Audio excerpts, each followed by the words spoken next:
अहमदाबाद एकर अयोध्या में भगवान श्री राम की प्राण प्रतिष्ठा को लेकर पूरा देश इंतजार कर रहा है। गुजरात में भी अलग अलग जगह यात्राओं का आयोजन हो रहा है। गुजरात सरकार में पूर्व मंत्री रह चुकी मायाबेन कोडनानी से खास मुलाकात की हमारे संवाददाता पारस राठौड़ द्वारा माया बहन कोडनानी को एक चर्चित चेहरे रह चुकी है। जब पूछा गया सवाल तो उन्होंने कहा कि भूल जाओ सब पुरानी बातें, अब राम युग शुरू हो गया है। 22 तारीख को लेकर अभी गिनती की घड़ी है, गिनती की घड़ियां शुरू हो गई है, क्योंकि 22 तारीख का इंतजार पूरा देश कर रहा है, पूरा विश्व कर रहा है। और प्रधानमंत्री नरेंद्र मोदी जी द्वारा 22 तारीख भगवान राम की अयोध्या में प्राण प्रतिष्ठा कार्यक्रम है। हमारे साथ खास मुलाकात में आज गुजरात के पूर्व मंत्री और नरोड़ा विधानसभा क्षेत्र के लोकप्रिय विधायक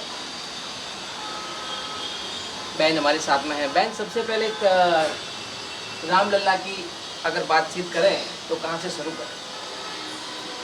रामलला इस देश की आत्मा है, मतलब संस्कृति है इस देश की। राम कोई एक भगवान या नाम नहीं है, पर हर देशवासी के रोम रोम में बसा एक नाम है राम। 22 तारीख को लेकर भगवान राम की प्राण प्रतिष्ठा है अहमदाबाद में या गुजरात में, और पूरे देश में बहुत सारे कार्यक्रम हो रहे हैं उसको लेकर। देखिए, ये धन्य क्षण आ गई है। 22 जनवरी 2024 एक इतिहास बनने जा रहा है, और मैं अपने आप को और इस समय जितने भी लोग हैं वो अपने आप को सौभाग्यशाली मान रहे हैं कि इस क्षण के हम साक्षी बनने जा रहे हैं। हमारे जितने भी पूर्वज हो चुके, जितने भी हमारे बुजुर्ग थे, उन्होंने सबने आक्रांताओं के माध्यम से मंदिरों को तोड़ते हुए ही देखा है।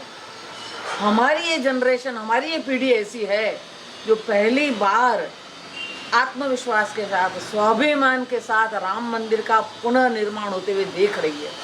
इसलिए हमारे लिए सौभाग्य के क्षण है, धन्य क्षण है। हम हमारे जीवन को धन्य हुआ मानते हैं, तो बहुत बहुत आनंद है। पूरा देश राममय बन गया है। जहाँ पे भी जाते हैं तो सिर्फ और सिर्फ राम मंदिर, राम भगवान, राम मूर्ति, वो ही बातें चल रही हैं। इसलिए बहुत बहुत आनंद का विषय है। बीच में एक पॉलिटिकल लेकर इश्यू ये भी हुआ था कि मंदिर बनाएंगे लेकिन तारीख नहीं बताएंगे। विपक्ष का बार बार ये सवाल था, लेकिन सत्ता पक्ष कह रहा था कि मंदिर वहीं बनाएंगे, तारीख भी जरूर बताएंगे। तो 22 तारीख का एक भव्य कार्यक्रम है आज भी, और इसी साक्षी का क्षण, इसी क्षण का जो साक्षी है गुजरात बहुत रहा है। गुजरात भर से बहुत सारी चीज़ें गई हैं, चाहे वो नगारा हो या अगरबत्ती हो या वाहन बहुत सारे गए हैं। इसको लेकर क्या कहें? गुजरात सौभाग्यशाली है। वैसे भी गुजरात के सपूत हमारे यशस्वी प्रधानमंत्री गुजरात के हैं, तो स्वाभाविक तौर से पूरे देश भर के लोगों को आनंद है, और गुजरात के लोगों को विशेष आनंद है कि माननीय प्रधानमंत्री के नेतृत्व में ये कार्य होने जा रहा है। वो प्राण प्रतिष्ठा के सहभागी बनने जा रहे हैं, और सबसे सुखद विषय ये है और गौरवशाली बात भी हम महसूस कर रहे हैं कि प्रधानमंत्री जब प्राण प्रतिष्ठा करने जा रहे हैं तो एक मतलब खुद उसका अनुष्ठान कर रहे हैं। अपन देख रहे हैं कि 11 दिनों तक सिर्फ वो नारियल पानी पे चल रहे हैं, और कोई उन्होंने खाने का पदार्थ मुंह में नहीं डाला है। वो रात को सिर्फ ज़मीन पे सो रहे हैं। हर मंदिर में जाके मंदिर में पूजा कर रहे हैं। सबको एक साथ जोड़ने की कोशिश चल रही है। तो राम मंदिर का निर्माण गुजरात के पनौते पुत्र के हिस्से में आया है, तो ये गुजरात के लिए तो सौभाग्यशाली बात है ही है। तो गुजरात से कई चीज़ें गई हैं, वडनगर से कई चीज़ें गई हैं, बड़ौदा से एक बहुत बड़ी अगरबत्ती गई है, नगारे गए हैं, यहाँ एक स्तंभ जितने भी बने हैं वो गुजरात से गए हुए हैं। तो गुजरात का एक सौभाग्य है कि राम मंदिर के निर्माण में गुजरात के लोगों का सहभाग रहा ही है।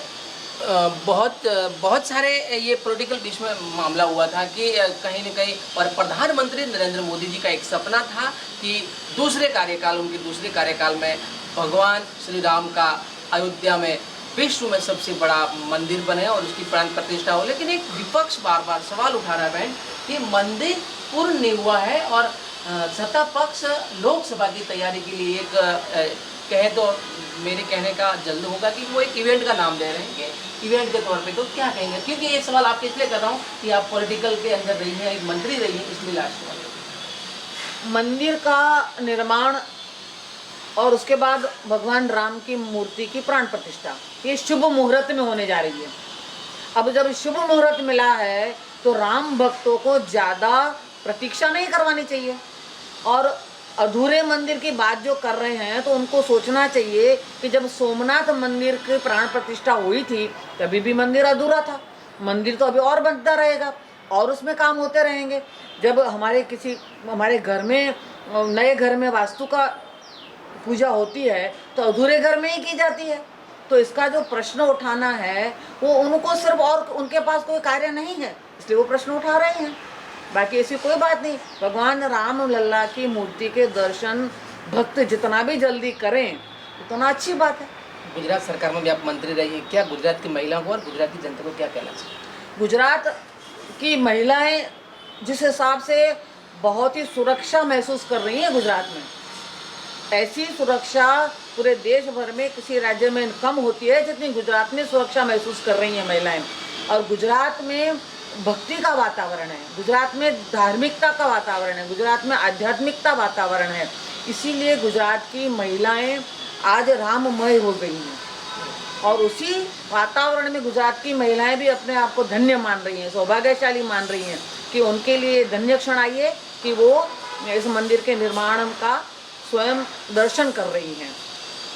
बहुत बहुत धन्यवाद हमारे साथ बातचीत करने के लिए। तो ये थी गुजरात की पूर्व महिला मंत्री मायाबेन कुडनानी। आपने बहुत नाम सुना होगा और भगवान रामलल्ला का जो अब 22 तारीख का जो मिनटों या घंटों में इसका टाइम का अनुकूलन शुरू हो चुका है, काउंटडाउन शुरू हुआ है, गिनती शुरू हो चुकी है, जिसके लिए अब हर कोई, और गुजरात में कहीं ना कहीं रैलियों का आयोजन है, कहीं कीर्तन का आयोजन, बहुत सारे कार्यक्रमों का आयोजन, जिसको लेकर बहुत सारे पूरा देश और पूरा विश्व इंतजार कर रहा है कि भगवान राम मंदिर की प्राण प्रतिष्ठा प्रधानमंत्री नरेंद्र मोदी जी के अगुवाई और उनके हाथ से 22 तारीख को हो जाएगी। News for camera person Ketan के साथ Paras Rathore, news for India, Ahmedabad.